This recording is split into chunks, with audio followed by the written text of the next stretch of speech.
Hi everyone, today we have with us Luxury meets Denise O'Brien, award-winning publicist, producer, communication strategist, humanitarian, global ambassador, author. And she's also been former Miss Santa Monica and Miss California. She's known as the Queen of Joy worldwide. And her mantra for life is let your light shine, which is very, very important at this point of let our light shine, everyone. So, can't see you. Dennis, I can't see you. There's a connection issue, I think, because she was here live. Suddenly it's gone. So, I think maybe there is a connectivity issue.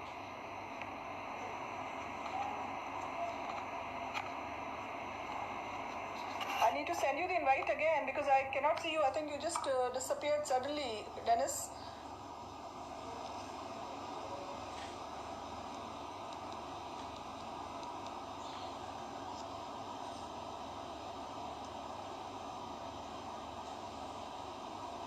I've resent you the invite. It really started off well, but suddenly, I don't know how come you disappeared. This has never happened because once a person joins in and is there in the chat, stays there.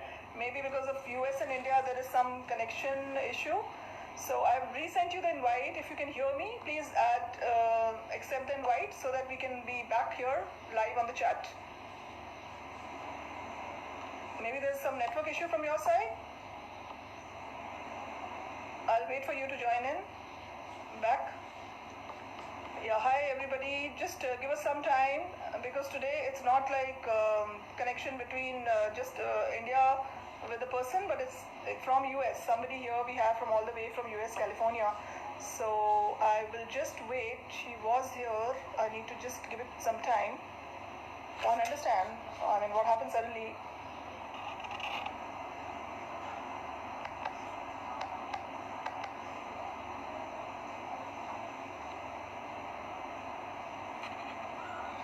I've sent you the invite, Dennis, on your Insta handle.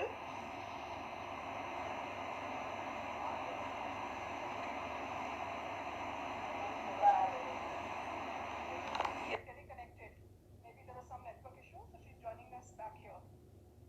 So just give us a minute, and I'm sure she's going to be here. It says adding here. So in a minute, she should be back here with us. Because it's showing adding to me here. If you can hear me, Dennis, I think you must have got the invite back again from me. So once you accept that invite, you're going to be live with me again. It's showing adding to me here. And thank you everybody for joining us here. It's going to be a great conversation. Hi, what happened? Yeah, I don't know. Okay, no worries. I hope that we stay connected. That's it. It's happened. Okay. So a warm welcome to Denise O'Brien. Luxury meets Denise O'Brien, award-winning publicist, producer, communication strategist, humanitarian, global ambassador, author, all the fray from Los Angeles. And she's also been former Miss Santa Monica and Miss California International, known as the Queen of Joy worldwide. And I love her mantra, which is let your light shine, which is very, very important in the contemporary times. So we need to learn from you how to let our light shine even in these times where we are all in a lockdown and in a major crisis worldwide pandemic. So, yes. So as you know, Madhuri's Luxury Code is a talk show where we talk about the people who come on the show, about their journey, about their stories, and everybody loves listening to stories. And today we would love to know your story and your journey. Wow, well that's a loaded question, Madami. Well, first of all, I want to thank you so much for inviting me to be on your show. I know all of us around the world that are on quarantine, on lockdown, this is history in the making. We have history-making days here in America for the last few days in not a good way. I'm so grateful to be on a Sunday morning live here in America. It's people are just waking up. We went to sleep here in America to violence that we've never had, since before I was born in the 60s. and there's a lot of civil unrest here, and so I hope that by just being live today, we can uplift a few people that are hurting, and you're in India on lockdown, and I just want to congratulate you for your show, because I know last time you and I worked together in Delhi in February last year, that we had, beautiful groups of women with big plans and big goals, and all of those are pleasure and honor for me.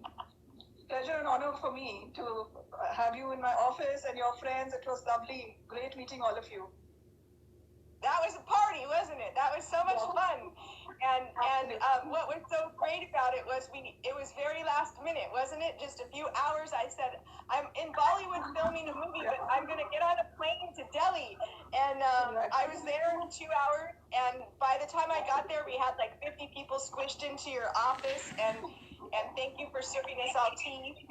My favorite tea in the world is your tea. Honor and pleasure for me. And it's an honor for me also to have you here, host you on the show. And you've been a TV host yourself in USA. So it's a real honor for me. And thank you so much for taking out your precious time and being with me here on Madhvi's Luxury Co-Dot. Absolutely. I wouldn't miss it. I know we had some issues with the time difference. I'm working in so many time zones right now.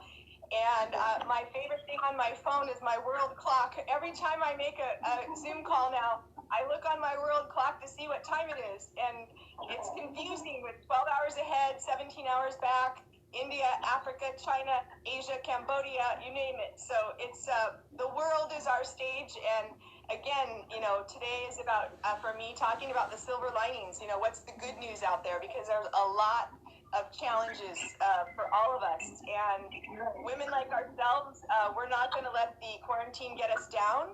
And, I flew home from Egypt from the Women Economic Forum on March 10th, and I was planning on going on a 2-week quarantine to protect my father, who was in an Alzheimer's facility. And as many of you may or may not know, the sad statistic, we've had over 100,000 deaths in the USA, and yesterday was the milestone, and 37% of those deaths are in nursing homes. Our greatest generation, our population of people 70 to 95, 100 years old, are dying. 37%. Really sad. So, it's very sad, and it's all over the world. We don't expect something like this coming from a country like USA, all that what is happening right now. It's really sad.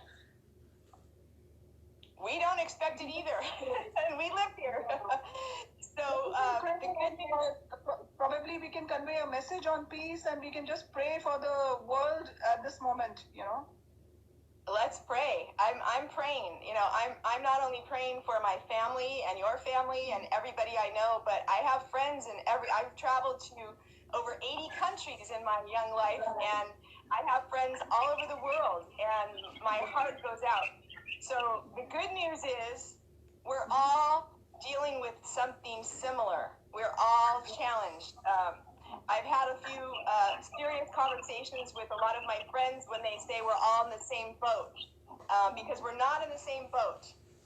Some people are living on the streets. People in my own family are living on the streets without food. The food lines. I've been volunteering at the food bank here for 5 years in Silicon Valley with my mother. We go 3 days a week.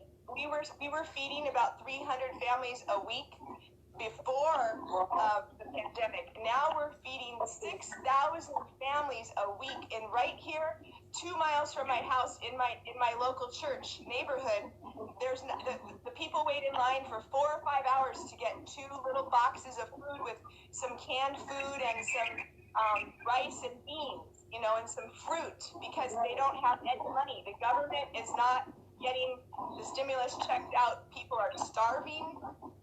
Literally starving in California, right here in Silicon Valley, one of the richest cities in the world. Right. That's really sad, and it's so nice what you are doing, because I think people like you are able to reach out and help to, the little underprivileged or less privileged people, and maybe, that can really make a lot of difference to them. So it's a lot of blessings and a lot of noble work that you're doing, along with such other stuff and glamorous things that you're associated with, despite of the thing. If you can brief about your journey, because everybody is very keen. The audience wants to know that how much you've done in life, and how did you manage to do so much, basically. Okay. Well, I grew up in Silicon Valley, where I am. I was a student, a good student, a hard worker, and I had a dream to be a television broadcaster.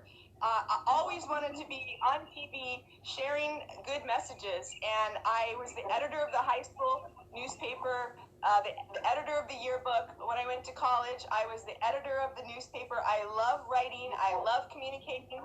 I was always on stage at church, at the pulpit, giving out the what we call praising the word of the Lord, and I've just always done that my whole life, and I've been confident in front of an audience, and I give that credit to my parents, but my mother and my father, they always encouraged me. My mom is a nurse. My father owned a construction company with a lot of employees that were Spanish speaking back in the day, where we grew up here. And he always treated everybody with such respect, and he had a camaraderie for his team and his crew. And my parents taught me to live by the golden rule. And I went out to church, with my family and my dad, to the St. Vincent de Paul meetings and some of the activities. But I've been doing philanthropy for 50 years. Since I was 5 years old, I was going with my dad door to door, delivering food and money to people that couldn't have food. Wow, so early. That's really early. Yeah, very early. So this humanitarian came to you from very childhood, I believe, from the very beginning. Right, that's because my parents modeled it. My parents modeled it. My mother, as a nurse, was always volunteering at the church, taking people's blood pressure, going to the houses of the elderly in the neighborhood that needed somebody to push them in a wheelchair. My mom was a hospice nurse for decades, so she was working with people that were sick, and so we learned as a family. We would get in the car and we would go to a home where somebody was sick, and we would take them Holy Communion. I'm Catholic, so it's just a part of who I am, and I'm grateful to be expanding, globally. Empathy and caring, empathy and caring nature comes to you automatically when you see it around you in the family. When family members are doing so much, it kind of transforms and transfers to you automatically. Exactly. It's learning by osmosis, or whatever. I always teach my clients, you become like the 5 people that you hang out with. And when I was growing up, I hung out with my 3 siblings and my 2 parents, the family of 6, and my parents were very overprotective, and they didn't let us go to slumber parties. I just had a conversation with some young girls in the neighborhood yesterday who have a very strict Indian mother who won't let them go anywhere in the quarantine, and they wanted to join my nonprofit organization, which I'll share in a minute. And I stood in the driveway with my mask on, 6 feet away from them for an hour and a half, and I shared with them. They said, "How can we help you? We're making these little bears, knitting. They're knitting bunnies and bears," and they said, "Can you help us find a place that will take them, because with COVID-19, all the hospitals won't touch it. They won't take anything. They won't the germs and all that." And I said, "I know a lot of people that would love to have one of your handmade bears with a love note to tell them that you care about them. They're in the home. 48 people where my father lives, 300 people where my father was. These are people that are dying without people around them, and we want to uplift them." Right. So to get back to my story, the short version is I went to college. I got a degree in journalism. I was working in my dream job of a lifetime. I always wanted to work at NBC television in Hollywood. And nice to see you, Abraham. Thanks for being with us. I don't have my glasses on, but I recognize our friend Abraham. I was working so hard to get this job. I went to NBC at like one of the biggest stations in the world, and I did not like it because the women there were so negative and they were so backbiting, and I was young. I was like 22 years old. I just wanted to help and learn and grow and be my queen of joy self, but my personality was intimidating to them. They didn't want to lose their job, you know? Yeah, so you didn't like the hardcore corporate culture, basically. That's a hardcore corporate culture, the kind of women you're describing. So, and you know, I was just trying to help. So I ended up, after a year there, I worked there for a year. I was blessed with an opportunity to start working as a writer at an advertising agency. I came on board with the top position at an advertising agency. And while I was working there, I heard about this beauty pageant called the Miss Santa Monica pageant. And it was an event where who you might know, she's like a famous, with all the Harvey Weinstein lawsuits with the Me Too movement, she's the most famous attorney in America. And so my company hired her to be my attorney when I was Miss Santa Monica because there was a lot of things going on. Anyway, I won the pageant. I had no idea that I would win. I just wanted the $500 prize to pay for my college student loan. okay, And wonderful. because of that pageant, I was introduced to Mary Kay Cosmetics, and I ended up becoming a Mary Kay beauty consultant with skincare, makeup, fashion, you know, that. And so I ended up leaving that hardcore corporate America. I only worked in 2 jobs for somebody else. And I've been an entrepreneur now for over 40 years. Wonderful. In fact, awesome. tomorrow, June 1st, is my 39th anniversary with Denise O'Brien International, being my own boss for over almost 40 years now. Wow, so it's a landmark year tomorrow, and we can wish you congratulations in advance for that. It's a celebration time. Thank you. And so if you can tell something about the Dome Consulting LLC. Okay. Brief a bit about the word Dome, O-M-E, that stands for Denise O'Brien. You can see my Dome information here. Denise O'Brien Movies Entertainment. And about 11 years ago, I started a nonprofit organization because I was getting out of an abusive marriage and my children were being abused by an alcoholic father. And so I was pregnant with my daughter, who's now going to be 17. And I started a nonprofit to help survivors of domestic violence. So when I was traveling around America from the East Coast in California to Atlanta to New York to all the states, I was speaking on domestic violence awareness and raising awareness to teach women how to stand up for themselves. So I was doing the Me Too movement 10 years ago, you know, before it was a movement. And it just got recently. It got picked up in India recently, about a year back or so. The Me Too movement. Okay.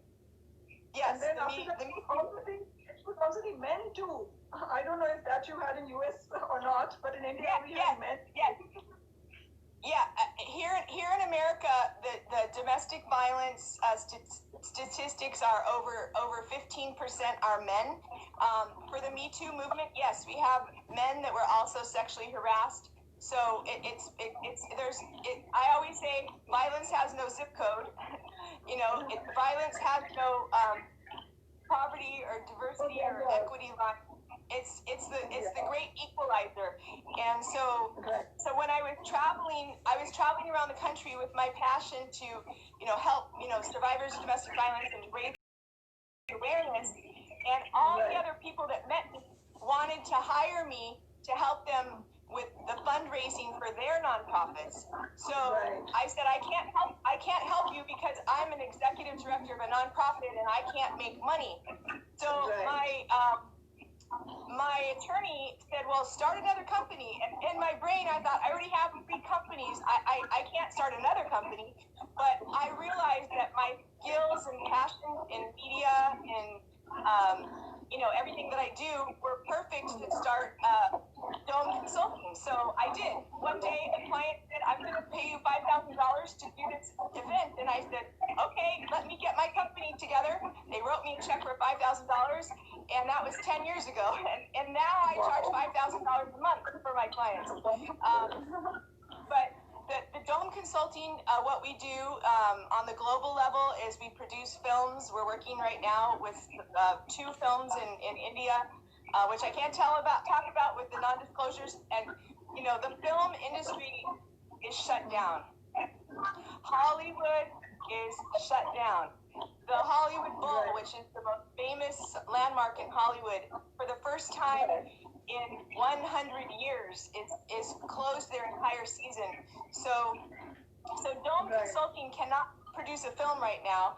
We cannot do events. I just produced in February a huge Oscar party, and it was with the American Chinese CEO Society. The coronavirus was just coming out in China. It hadn't hit the U.S. Officially, but that was the biggest PR crisis management job I ever did, because we had 500 CEOs from China and America and filmmakers from around the most famous hotel where the Golden Globe Awards are in Los Angeles for an event that almost had to be canceled. In fact, there were other events that week in America that started to get canceled because of the coronavirus. But we rallied the troops. Over 30% of our attendees from China could not come. They were quarantined in China because of the restrictions and the health issues. We had hand sanitizer. This is February 9th. We had sanitizer on every table. With our evening gowns on the red carpet, we were giving people hand sanitizer in February before. My client, Robert's son, got on stage and everybody was crying, gave the most rallying speech that he said, this is not a Chinese problem. This is a global problem. We all have to join hands. We have to join forces. And what happened was, in that moment, I knew that life wasn't going to be the same again. My daughter was there, her boyfriend was there, and we were making changes as fast as we could, but we were worried. We knew something was up. So anyway, I'm getting off the topic, but that's Dome Consulting. So right now we're completely broken down. That was the last live event that you had. After that, it was more virtual events or virtual world. After the event that you had. Well, that was the last live event, except for my trip to Egypt. I spoke at the Women Economic Forum. I got on a plane. I was just working with 5 other big global events with huge companies, signing contracts, getting ready with everything. I went to Egypt for 10 days, March 1st to March 10th. When I got home, the day I got home, our President Trump here in America shut the borders. And I was on quarantine anyway just to protect my elderly parents. And then on St. Patrick's Day, on March 17th, here in America, California, everything was shut down. So yeah, I haven't left my house. Welcome to my little office where I live on my phone and my Zoom calls, and I'm training and motivating, and I did the biggest virtual event we did.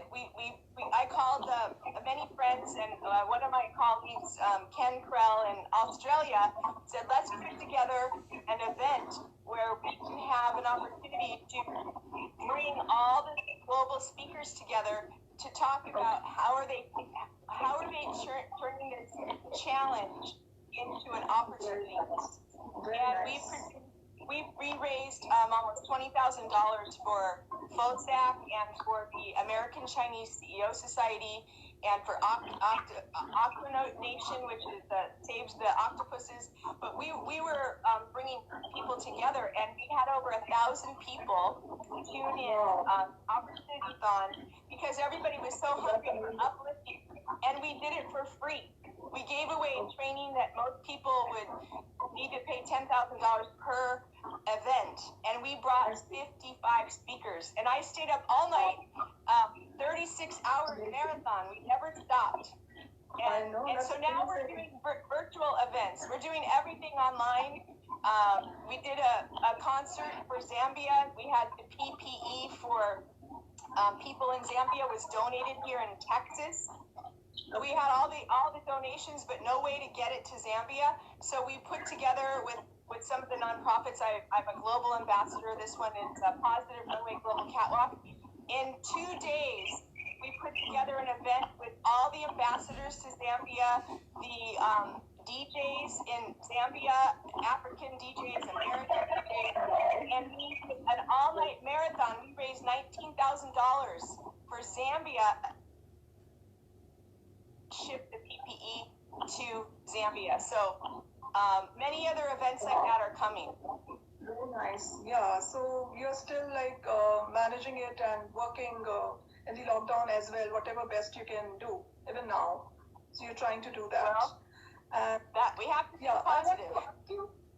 Yeah, that's really good. We all should stay positive and just see what we can do around this time in this situation.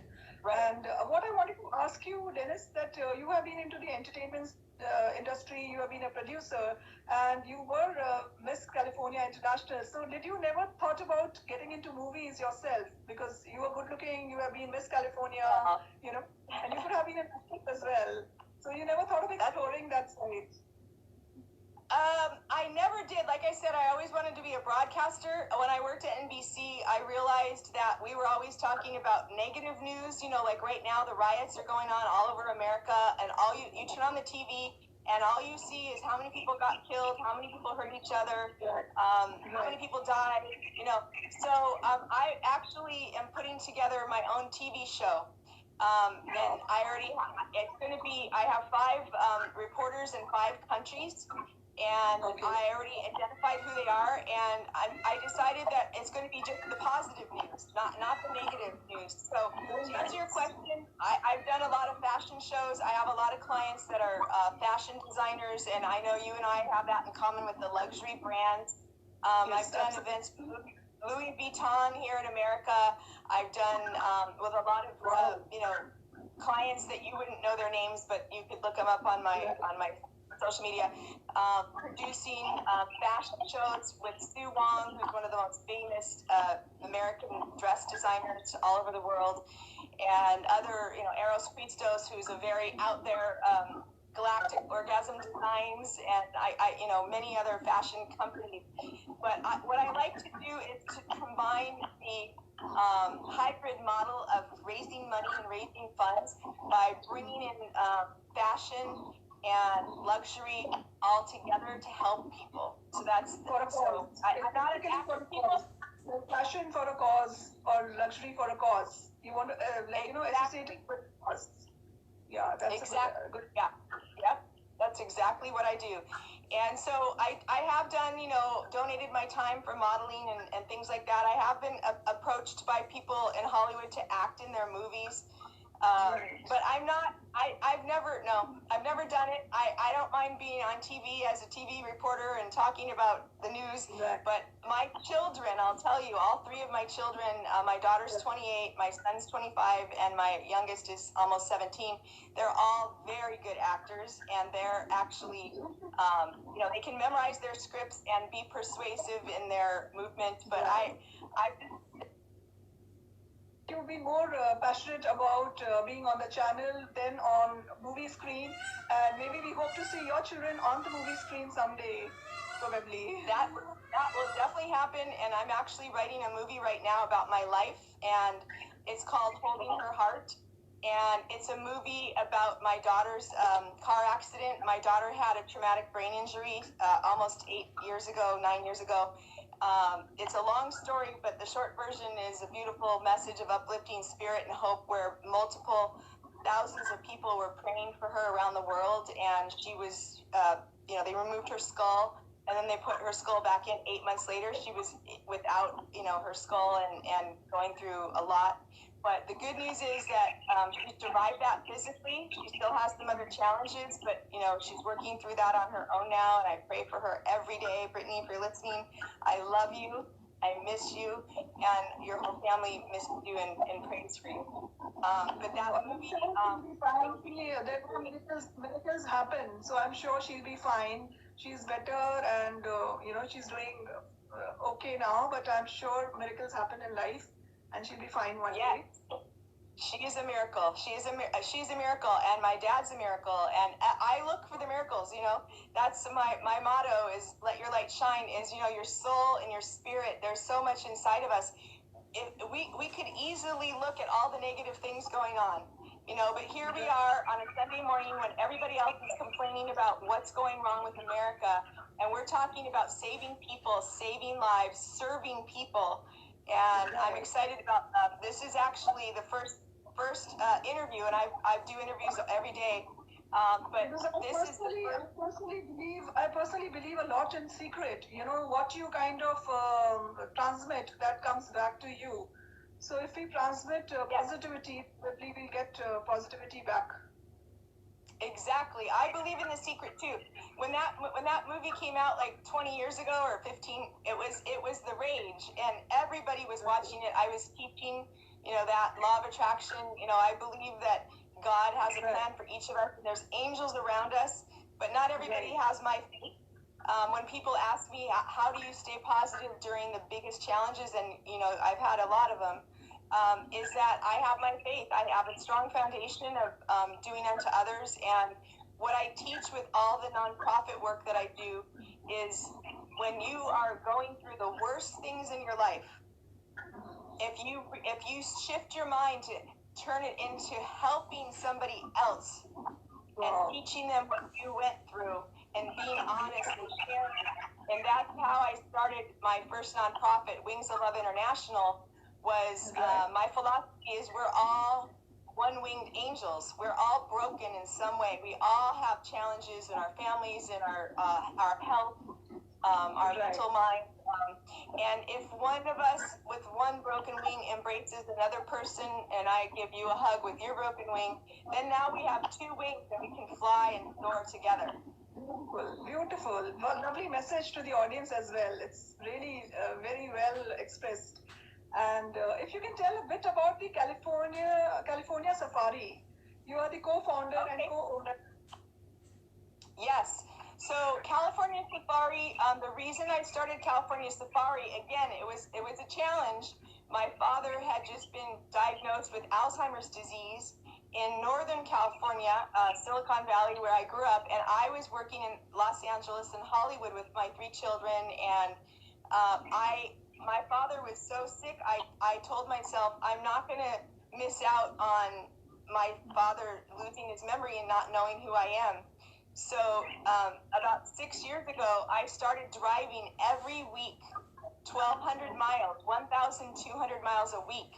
And I would drive from Hollywood up to Silicon Valley, and I would stay with my mom, and I would help take care of my dad. And my brother took 1 week, my other brother took 1 week, my sister took 1 week, and I did my week. And I came every other week. I left my children, which is very sad because I love my kids, but I figured if the law of averages is correct, that my father at 80 years old would die before my young children. So I did that for about 4 years, and I got so tired. And then I prayed to God, like, what can I do in both cities, 2 big cities in California?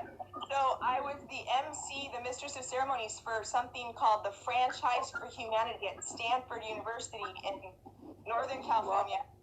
And I was with some of the most brilliant minds in the room. We had various people, brilliant doctors and professors of everything to get together as a franchise for humanity. What can we do to change the world? Because we're living in the vertical, they have this business, that business, the medical and the entertainment and the education, but nobody's talking to each other.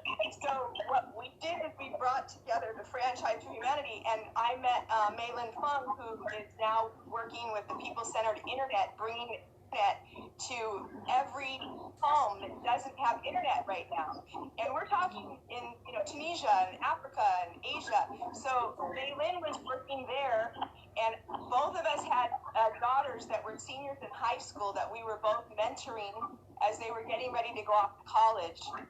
And we said to ourselves, we should share our knowledge with lots of high school students, not just my daughter and her daughter, because we're both global entrepreneurs.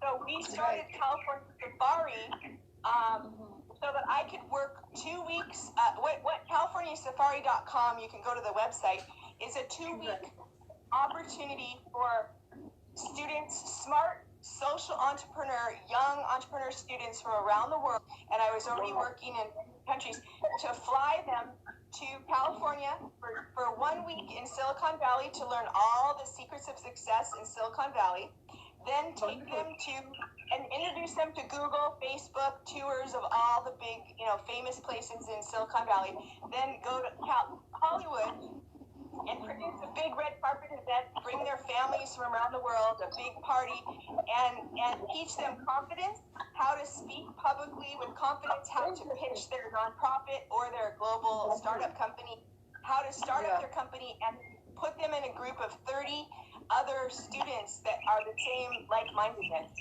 So that way, I was able to work in northern, what? Yeah, I said I would have loved to send my children for it whenever it gets back again after the lockdown. I would love to send both my kids. We're already booking. I would love to have them come. We're already booking. We're thinking positive, but right now we're doing the same type of training on virtual. But to have those people skills, and I won an award when I was in high school called California Girl State. Okay, now this was for the smartest, most well-rounded, successful, spiritual student in my high school of 400 girls. And I got interviewed. They interviewed the top 4 GPAs with the well-rounded whatever. And I won a trip to, I was in San Jose. I won a trip to to Sacramento, which is the capital of Sacramento. And this is my first time away from home. I was 16 years old. I had never slept overnight away from my parents before. And they took me. I got on a Greyhound bus. I had a pink business suit with my little white ruffle tie, and I was going to go change the world. And I went to California State, which is a famous now.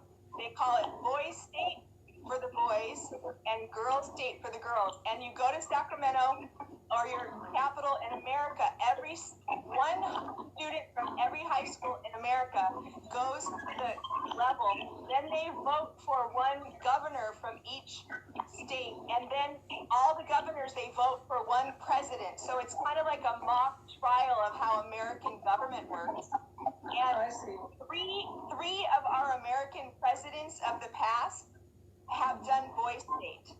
That just shows you what. So I did the Girls State when I was 16. So and I met some lifetime friends. So California Safari was built on the premise that if you hang out with successful people and you can get a network of friends and colleagues going that have your passion and vision, you can do a startup company now at any age. You don't have to be anybody that's listening that's young, a millennial. And this is what Maylin and I were teaching our girls is you don't have to do it the normal way. You can be an entrepreneur. You don't have to go to work for somebody else because why? Why work for somebody else? Right. I completely agree with you on this. And it's so nice to hear about you, Denise, and know you because, otherwise we in India have a very, that kind of a misconception that maybe American families are not very close and they don't have those strong ties with the family. But when I listen to you, I know how much, you care for your father and also your children. So it's as good as any Indian family, how close-knit we are in India in the families. So I don't know why that's a misconception. I think people should not feel like this, that if, they're Americans or they're some other community, they're not as close as the Indian families. But knowing you closely, personally, I feel it's the same. There is no difference like that. And I would like to know about your PR firm because it happens to be the award-winning PR firm. So I really have interest in this being a PR in India. I would love to know from you about how were you the best? How did you get the best award? What makes you, companies. How do you get that edge on the other companies? Oh, thank you. Is all about you know, when I was in college, there was a friend in college. His name was Jeff, and he wrote a song about me. There's a famous American song. You can Google it if you're a kid or whoever. It's called "Life in the Fast Lane," and it's a very, very famous song, "Life in the Fast Lane." And we were in a creative class, and he rewrote the lyrics to "Life in the White Pumps." So I was the type of student. I was on the soccer team. I played soccer, you know, NCAA soccer in college. I played softball. I sang in the church choir. I worked full time to pay my own way through college. I took all the college credits, and then on top of all of that, I was a volunteer at the church, and so I was very busy. I only slept like 3 or 4 hours a night for my 4 years of college. And so the Life in the Fast Lane became Life in the White Pumps, and I recently found, when I moved officially to Silicon Valley now to take care of my parents, and I found the lyrics in one of my yearbooks from college, and I read it to my kids, and we were laughing because what he wrote about me 40 years ago is the same as it is today. And in that, he said, Denise, he said, you are the best in the world at tooting your own horn, because we have to tell people who we are, and we have to express it. And so what I did is I transferred my passion for my life and what I've accomplished and what I've done. I went to college. I got a degree in communication, journalism, and a double major in business administration, how to run my businesses. I took my degree, and I then went out in the world using my God-given talent, which came from my parents, of helping other people and uplifting other people. Shalini asked, did I say soccer? It's called football. It's the American soccer.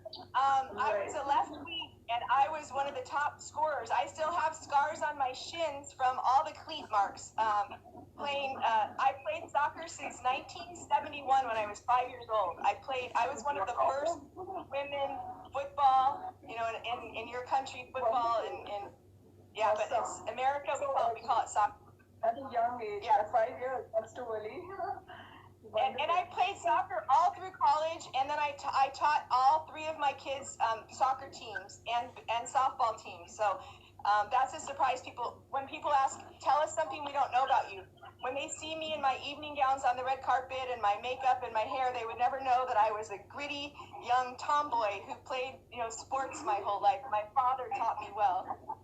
So, but anyway, so the PR firm is just an extension. Like I said, you know, our anniversary, our 40-year anniversary is coming up tomorrow, June 1st. We're celebrating that because I've always been about helping other people share their brand and message. And when people ask me what I do, I say I help people tell their stories. I help them tell their stories in books, in films, you know, movie production, anywhere that they social media platforms. If you don't tell people about what you do, you can be the best person in the world, and nobody is ever gonna know how great your services are. You have to brag about yourself. So people hire me and my company, Dome Consulting LLC, to tell their story, and we do it in a lot of ways. Wonderful, lovely.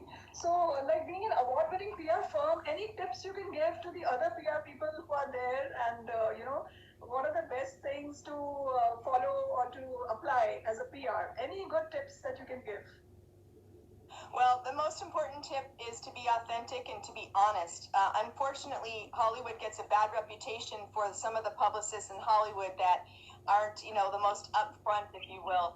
I think with the global quarantine, a lot of people are finding that out because, you know, there's a lot of people that went from being very popular and successful and high on the mighty whatever, and now they're all at home with their kids trying to figure out how to raise their kids. And you know, for me, I did that already for 30 years. I worked out of my home for 30 years raising my children, and now I'm empty nesting, which sometimes makes me cry because I miss my kids so much. I haven't seen them since February, and I haven't seen my older daughter Brittany since Christmas, and I miss her. But what I do know is that if you are honest and you are a hardworking person, like I am a stickler. I am a stickler about deadlines. If I say I'm going to do something, I do it. I can't even tell you how many times in my other business that if I said I'm going to mail something to you tonight, I would drive to the post office. In the old days where we put a 52-cent stamp on an envelope and mailed it to someone. And I can't tell you, at least 4 or 5 nights a week, I was at the post office at 11:55 p.m. before midnight because I wanted that envelope to be postmarked, that they knew that I kept my word. And I know that sounds like a simple thing, but that is the values of living with your faith first, your family second, and your career third, and having the balance. My clients know that if I have a serious family challenge, they know about it. All of my clients are my friends. All of my friends are my clients. There's no difference. So when I was honored with the Hollywood Publicist of the Year Award, I was nominated by my peers, and I was very grateful for that. I mean, but it's just what I normally do. It's their trophy. I have all the awards and trophies. You know, I have boxes of trophies. It doesn't mean anything. What it really means is that trophy is just one more way of them sharing with me my love language of words of affirmation. And by the way, for those of you that are listening, my favorite book right now is The 5 Love Languages by Gary Chapman. It's 25 years old, but I use that book to teach it because if you're having challenges in your marriage, if you're having challenges with your children, if you're having communication challenges, and by the way, I know you already said this, my official title now is Communication Strategist because I teach communication on a global level for CEOs of big companies, for film producers, startup companies, and I'm still trying to lead by example for my children. But if you don't have good communication, you don't have anything. So that's my tip: is to be honest, good communication, and to work, to do what you say you're going to do. It's so basic. It's, who is your dream client? Shalini's asking us who's your dream client from India. My dream client from India. I have so many beautiful clients from India, but my dream client from India would be somebody that has a passion to tell their story in a film, which I have Indian clients that are producing films right now, and it would be somebody that would want to help the world that's suffering right now in India. India, I heard on the news last night that you had the highest cases of COVID-19 new cases in the history of India last night. So you're going through a hard time, and you guys are behind America. We're trying to get back out and heal, and you guys are going to be going through. One of my dear friends, Armando D'Amico, in Italy, the first week of March, he wrote on his Facebook about what was going on in Italy. And they said, America, get ready, it's coming your way. And then now we're in America telling India and Africa, it's coming your way.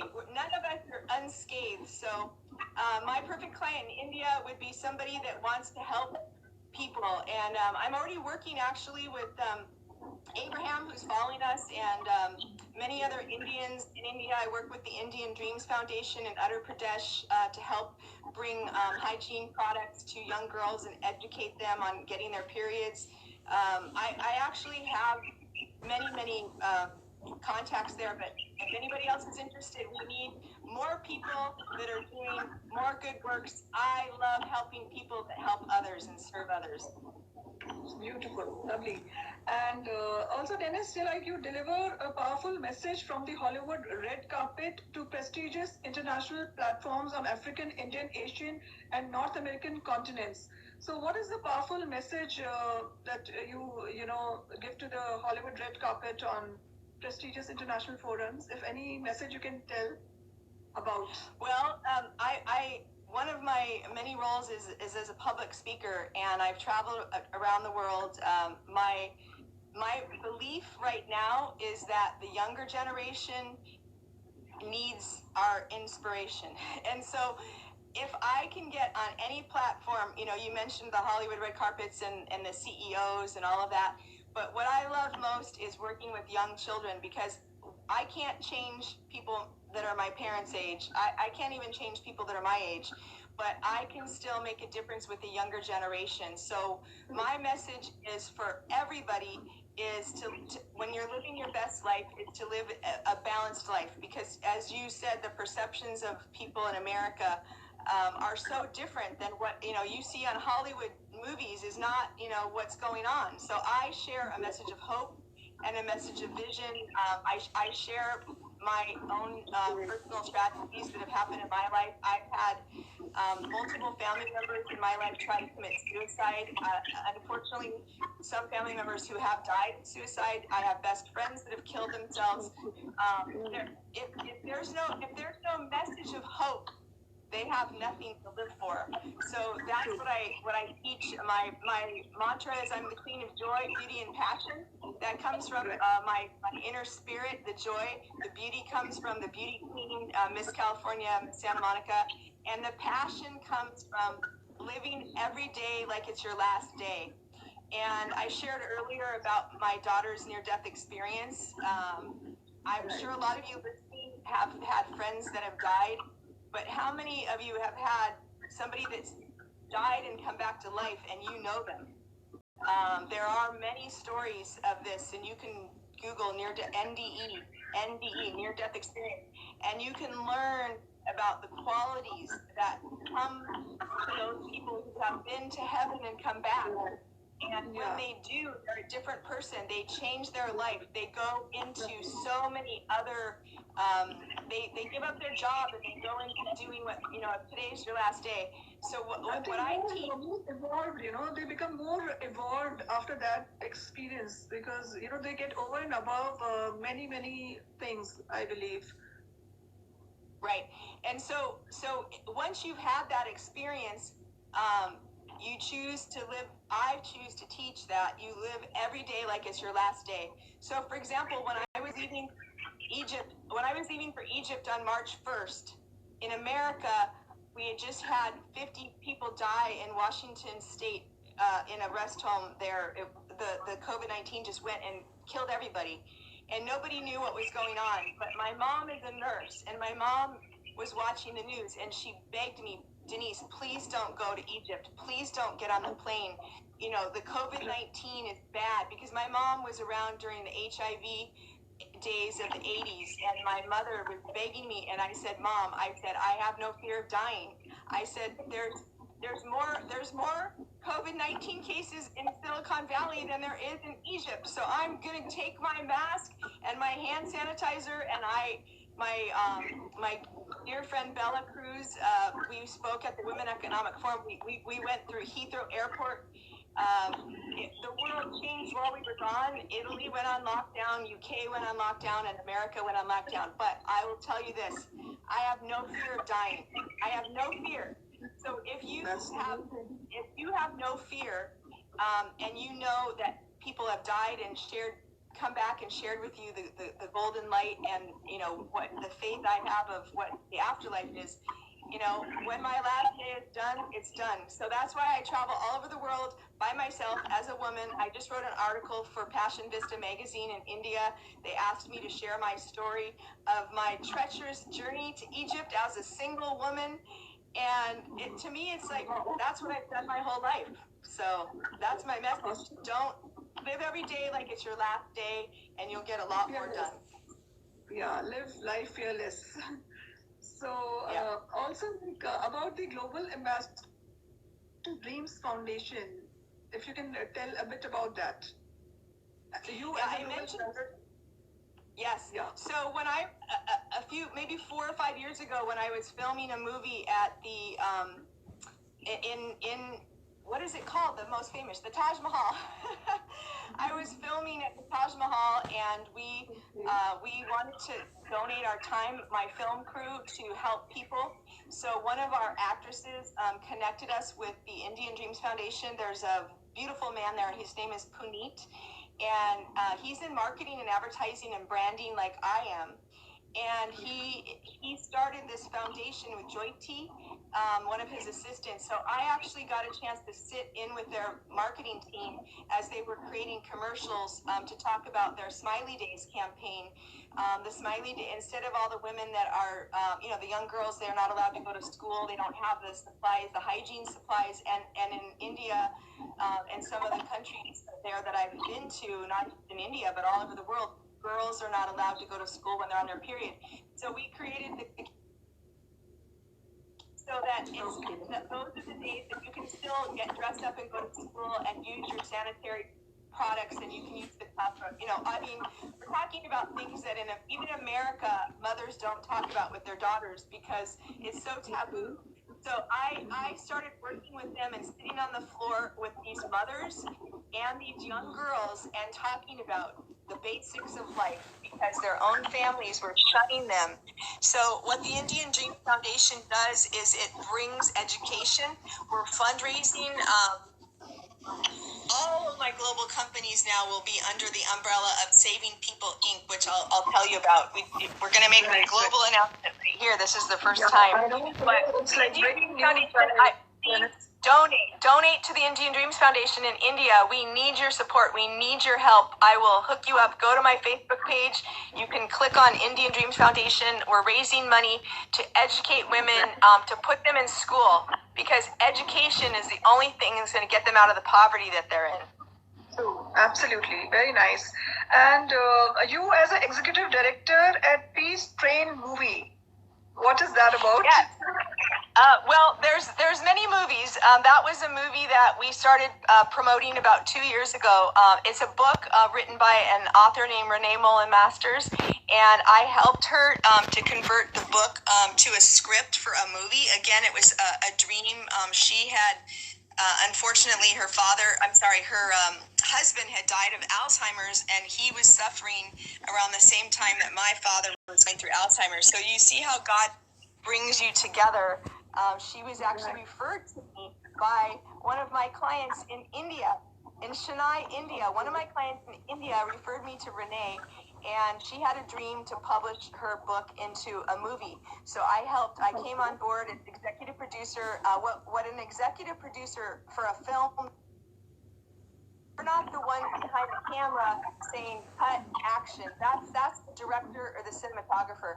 The executive producer is the person that oversees all the money, who gets the money, who brings the team together, who hires the best talent, and the casting of the film. But the most important thing is you can't produce a film without money. So what I did is I introduced Renee to some funding sources at the time in China, and unfortunately our movie got, because, I hate to say it, but because of the Chinese government, we went to the highest level at the Chinese government to get the movie approved. We already had the funding, and the Chinese government said it was too controversial. And it's a simple story. It's a love story about an Israeli and a Palestinian child that meet and fall in love, and their parents don't want them to get married. It almost, people read it and they read the script and they think it's a true story. So other films that I'm working on are in the works, which I can't talk about publicly, but if any of you are listening and need help, putting a movie deal together, everything's on hold right now in the U.S. and globally, but there are still people with money and they still want to move forward, and there's still actors in Hollywood that want to be in films, and I know the film industry will come back. I'm on a weekly series now with Variety Magazine, and the producers of all the films in Hollywood called Rebooting the Entertainment Industry. So what we're doing is we're rebooting the industry a day at a time, because we don't know we really don't know. When we come out of this quarantine, our records here in California indicate that we are a hot spot again because people are going to the beach. I live in paradise along the Pacific Ocean. I walk 10 miles a day along the ocean, and yet I haven't been able to do that for 3 months because I'm choosing to stay inside and quarantine and be safe for myself and my family. But other people are not so smart, and they're going to the beaches, and they're reinfecting So, what can I say? That's the sad news. It's very sad. Yeah. You can just do about yourself, but you cannot help the other people, who are not understanding the seriousness of COVID-19. And I believe you've been a creator of franchise for humanity. What exactly is that? The Franchise for Humanity I mentioned earlier was the brainchild of these people at Stanford University to bring all of those groups together. But another client that I have is called Unite for Humanity. Unite for, the number 4, humanity. Unite for good. I produced a Hollywood event with 15 A-list celebrities, which I won't mention, but you would all know them all the way in India and all over the world, wherever you're listening. Everybody knows the movie Pretty Women, right? The movie Pretty Women is famous. Yeah, and Julia Roberts. So there's a hotel in Los Angeles, the famous hotel where they filmed that, and Julia Roberts inspired the world with her message, but Pretty Woman is such an amazing story now, 25 or 30 years later. We're still producing films and telling stories and making a difference, because if we can put a film out, we can really change lives through the media. But to get back to the franchise, Unite for Good, is we had all these, we had the biggest red carpet I've ever been on. I mean, it was a block long, and it had thousands of famous, people on it. And I can't tell you how good it feels to work with people that are working and using their voice, their celebrity voice, their influencer mentality to raise funds. And that's what we were doing with that. So there's many organizations like Franchise for Humanity, Unite for Good. They're all on my social platforms. But my goal is always just to lend my voice and to come up with creative ideas on how to help tell somebody to create their brand and to make their message clear. And not only do I do that with movies and with books and global speakers, but I'm doing, my favorite passion is to do it for a nonprofit organization. Because people hire my company to teach them how to found their nonprofit, get the 501c3 status, put all the paperwork in order, create the message, create the mission statement, and brand themselves to bring in funds, to bring in volunteers. And it's a three-pronged approach. And I mentioned earlier on my call those young people that I was talking to 6 feet apart, socially distancing, and she said, I want to start my own nonprofit.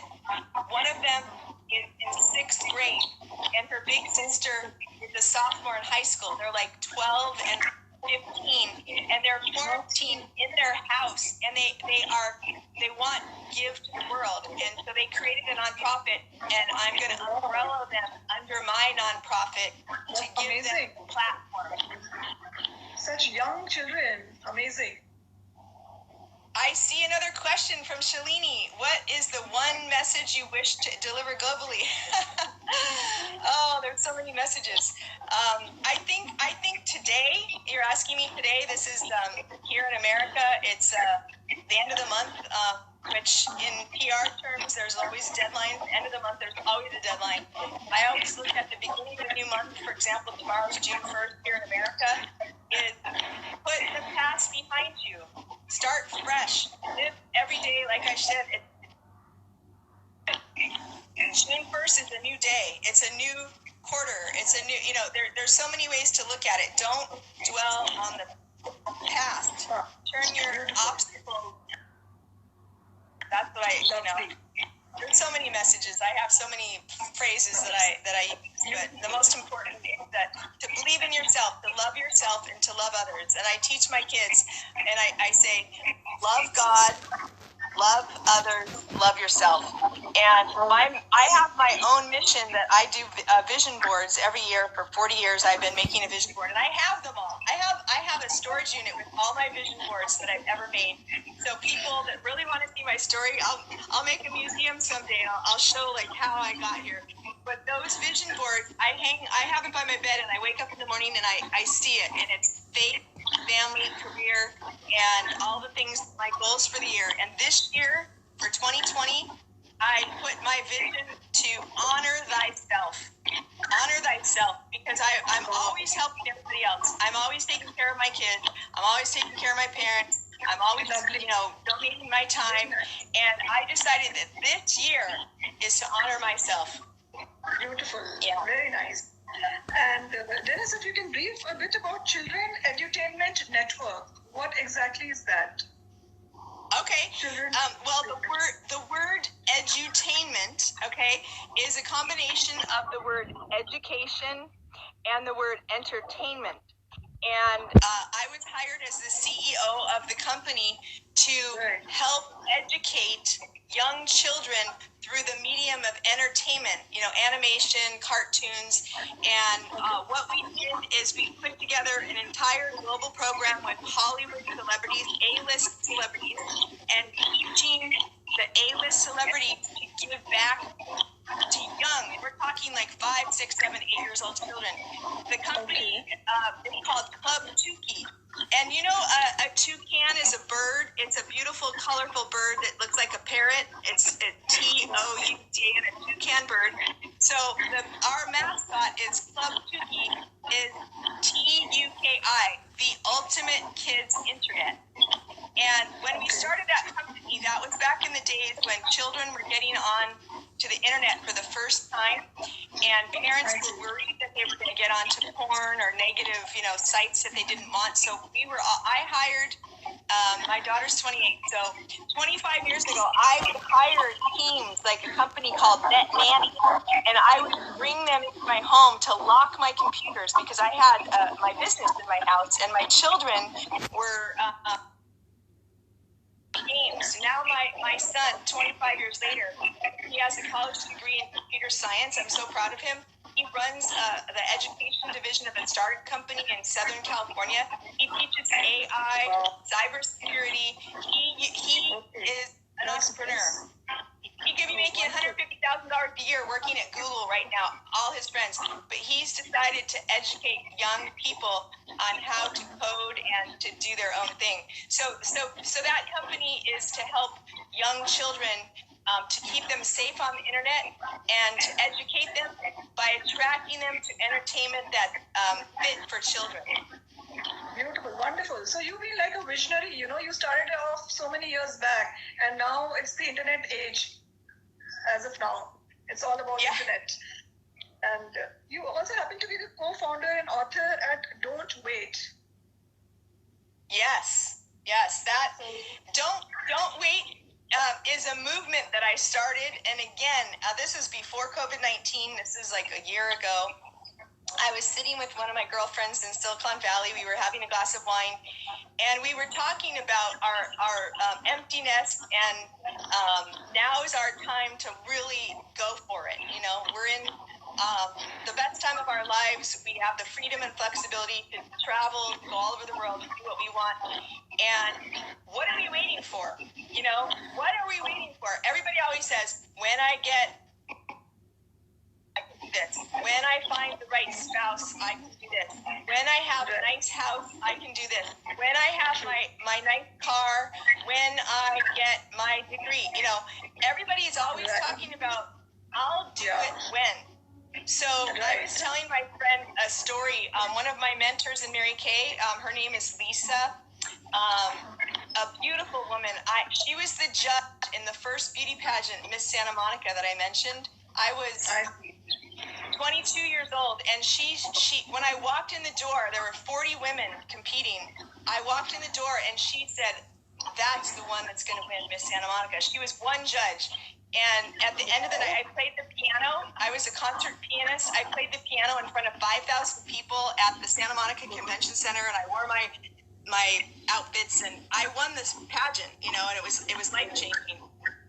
But the one thing I realized is that friend of mine, Lisa, was my mentor for 25 years. She was so beautiful, and she would always say, Denise, keep doing your Mary Kay business, and later when you retire, then you can start your nonprofit. And she was a little bit upset that I was starting my nonprofit after my domestic violence and my divorce. She wanted me to focus just on my business, and I said, I have to do what God's telling me to do, and I'm hearing God's voice. I actually heard God's voice say, today you'll start Wings of Love. So I was talking about how my friend Lisa, who told me to wait and to not do that passion work, she got breast cancer, and she got breast cancer 14 years ago, and she beat it, and she had 3 children, and she raised her kids, and she was waiting until she retired when she was 60 to then start her nonprofit work, and unfortunately she died of breast cancer. It came back 14 years later, and within weeks she was dead. And she was my best friend and my mentor for decades. She was like a sister. And when she died, it was like losing, and I thought to myself, Mary Kay always taught us, don't go to your grave with your song unsung.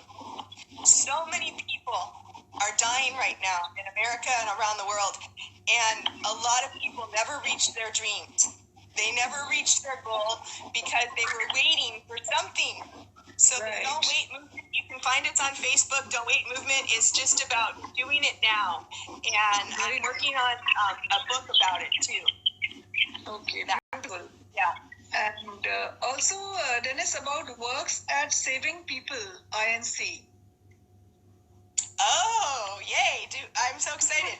So, Saving People, Inc. is a nonprofit organization founded here in America, and I'm so excited, Madhavi, because your platform today, your watch party, your live, Facebook Live, this is the first official announcement. I haven't talked about it officially because we just tied up some of the funding for it just yesterday with 2 wonderful new advisory board members that actually are both from India.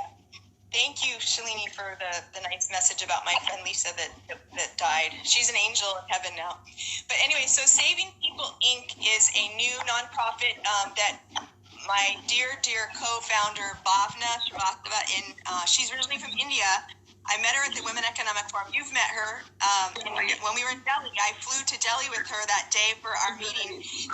She lives in the East Coast, and she's a healer. She has Bhavna's Wellness Group. I have Wings of Love International, my nonprofit. I have Denise O'Brien International, and the Don't Wait movement, and California Safari. So many brands. So what we decided to do, instead of me, because I feel like that part of my life, that domestic violence and the negative energy of thinking about the Me Too movement is behind me now. So what we're doing at Saving People is serving people, saving people. So you can go to Saving People Inc. on Facebook and friend us. You can volunteer. We have 5 pillars of serving people, saving people. It's educating people. It's empowering people, healing people, and we could use your help with our mission, because right now it's about COVID-19. We're feeding the homeless.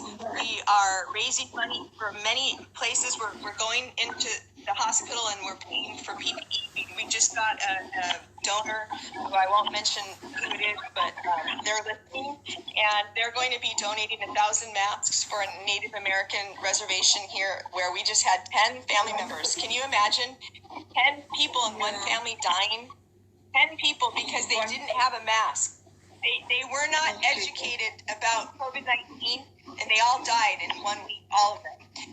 So we're getting the masks to the people. We're getting the PPE. I've also partnered with a medical company here in Southern California that is providing PPE. So if you're listening and you own a big medical company or a government or a nation that needs masks or gloves or the COVID-19 test kits, give me a call, find me on Facebook private message, send me a note, PM me, because we are saving lives. I mean, it's saving lives. Right now, people are dying. So what we're doing is we're raising money.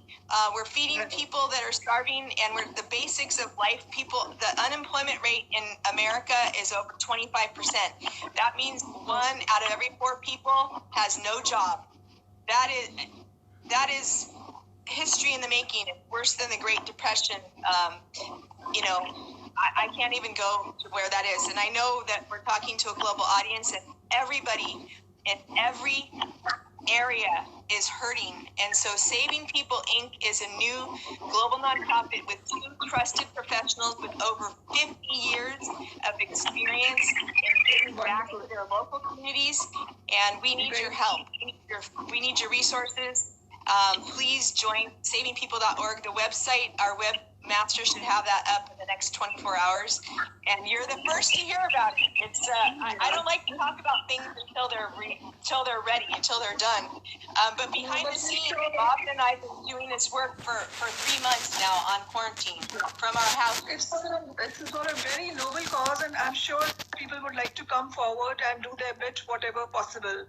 Every one of us should try and contribute our bit to saving people, which is the call of the hour right now. That's exactly it. And these young girls that I told you about, they're actually from an Indian family. Their parents are globetrotters. They work in the tech companies here in Google and Facebook and eBay and all that. And those girls are so motivated. They want to do something. They see the need. Their grandparents are in India also suffering of Alzheimer's. And they're locked in their homes with nothing. And now they have the whole summer ahead of them. What are they going to do locked in their houses? They're not allowed to use social media because their parents don't like them to use that. So they're knitting. And I'm so excited because they're knitting little bunnies and little bears, and they're making them, and we're going to deliver them to every nursing home in Northern California to uplift these people that are dying, and they can't even hug their kids. They can't hug their families, so they can hug a stuffed animal. So that's a whole movement so I'm educating young startup companies, and I'm bringing in funds from global investors for the PPE, because that's the need right now. We have to help the people that are dying. Very, very noble initiative, I must say. And Denise, if you can tell about you as a co-founder and co-owner of Golden Rule Gurus. What is the Golden Rule? You can tell few words to us. Yeah.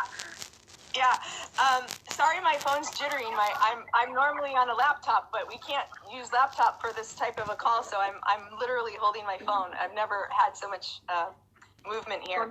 But anyway, the Golden Rule Gurus is a company that I started with Ali Asadi. He is a worldwide leading expert on books that he wrote about the Golden Rule. And he actually hired me to help him with his books. And I told him, I said, I have a book called Golden Rule Leadership. And my book on Golden Rule Leadership are all the lessons I learned from my parents, which we already talked about.